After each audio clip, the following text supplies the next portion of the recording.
लागे पियावा के पाके अगर आइल बाड़ू ससुरा में जाके धाधाइल बाड़ू तो का करी? ए हो जाना भूल लागे पियावा के पाके अगर आइल बाड़ू ससुरा में जाके धाधाइल बाड़ू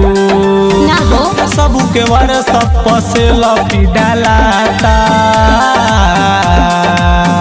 तो सुना बाबू हो सुना हो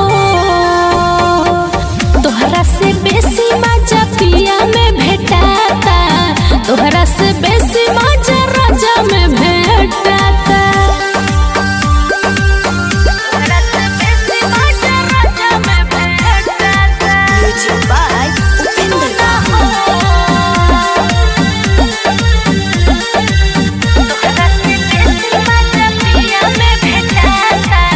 कोमल देहिया के हम पहले छुआनी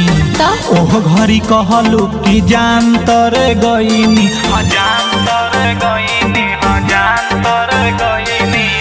कोमल कलाई हमर सैया सिहरैनी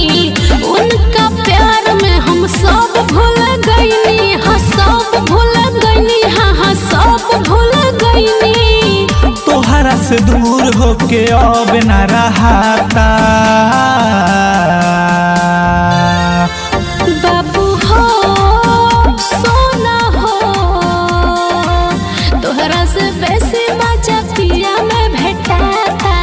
तोहरा से बेसी मजा राजा में भेटाता तोहरा से बेसी मजा राजा में भेटाता सोना हो तोहरा से बेसी मजा पिया में भेटाता सोनू से प्यार कके कहिलू तू छल हो ऐसा बात नहीं पियावा के प्यार पाके गइलू बदल हो अरे नहीं दादा रामा शंकर सैया जी भइले हमार हो एक बात बार बार कहेला यार हो तोहरा के दिल से भुलाइल नहीं जाता बाबू हो सोना हो तोहरा से बेसी मजा पिया में भेटाता तोहरा से बेसी मजा राजा में भेटाता अरे का बुझला।